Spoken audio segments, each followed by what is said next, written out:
107.5 WBLS, your number one source for R&B. Hey, what's going on? It's your Radio Love Deja Vu in Midtown at the Intercontinental Hotel.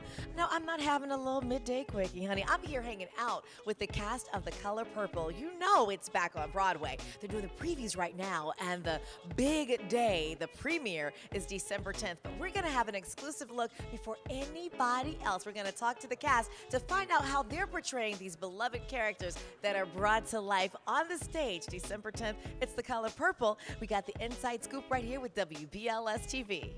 It's WBLS talking to the cast of The Color Purple, and we have the star here, Miss Cynthia Erivo. Hi. I'm good, thank you. You are gorgeous. Thank you very much, as are you. All right, so you're playing this huge role that everyone is connected with throughout the years, the role of Celie.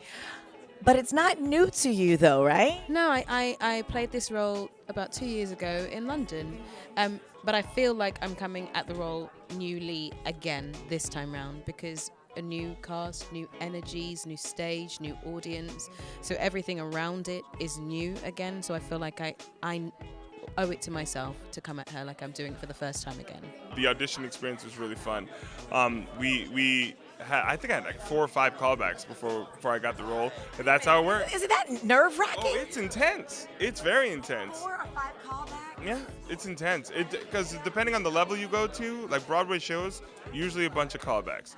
Depending on where they are in their process and where you are, like I had 2 in the same week. And then 3 the next week. And then it was mine. They called me on the Monday and they're like, it's yours. And I was like, yeah. Did you do a little shouting? Yes, a little shout. Took it straight to Third Baptist Church. Yes. For me, auditioning for this role, I talked to Danielle on the phone. She was like, you need to make sure you back in New York and audition for this role so we can be in the show together. So I said, You guys knew each other prior to. yes, we went to school together. We went to Juilliard. We were in the same class.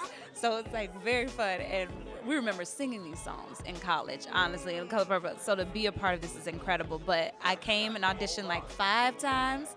And the last time it was in front of producers. And I remember our director, John Doyle, just asking me questions about myself, wanting to know me in a way that most directors don't, usually in the room. And it was just a lovely experience. I was like, well, I don't know what's going to happen. We'll see.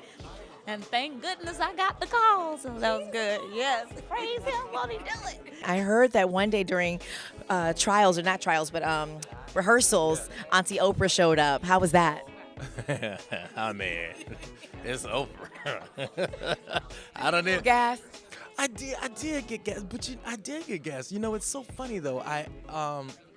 You know what's interesting about the TV is that you develop like a relationship with someone without necessarily meeting them. So when she walked into the room, I felt it was like that relationship continued. It was like the TV was walking.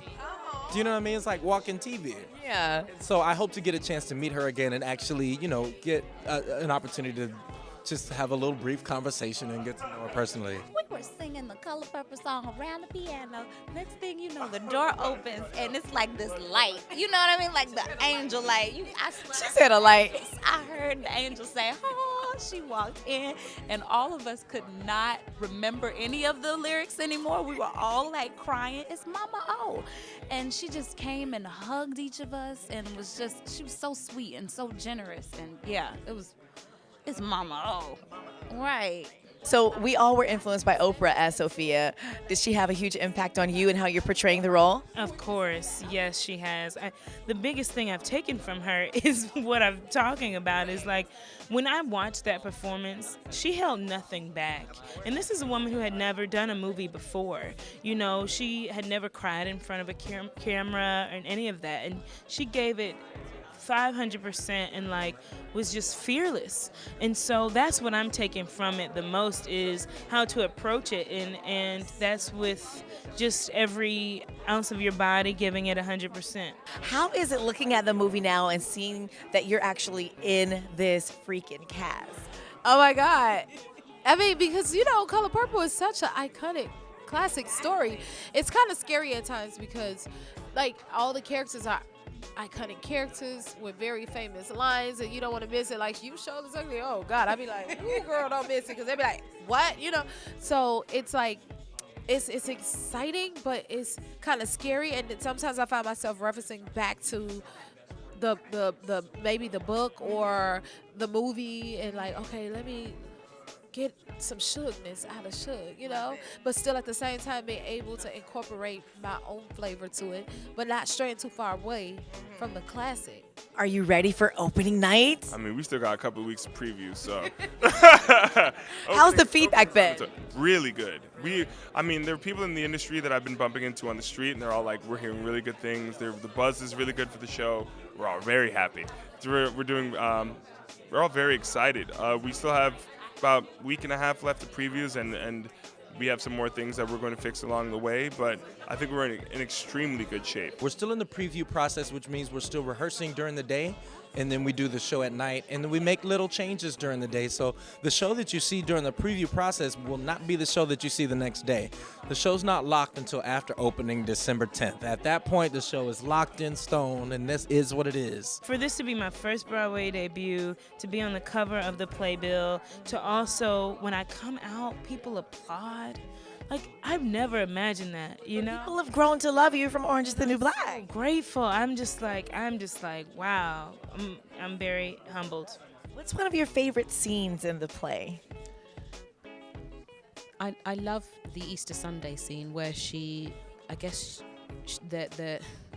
it's where she finally realizes that it's enough. It's when she leaves. And I like it because it then goes on to a moment where I have a moment where I just walk across the stage, and now I've changed, and I've got my new costume on, and I've got my trousers on, and I feel trousers, pants, what you call them, and I guess she can walk a little straighter, she can hold her head high a little bit more, and it's the reaction you hear from the audience that tells you that they've been waiting for that for a while.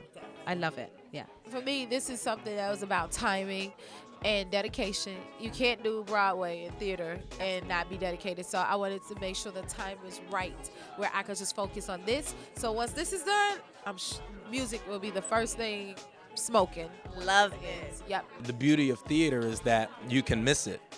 It's not, you can't rewind. You can't like go back and watch it on Netflix. It's an experience that is shared in the moment. And those who are there, share it. If you're not there, you miss out. Don't miss out.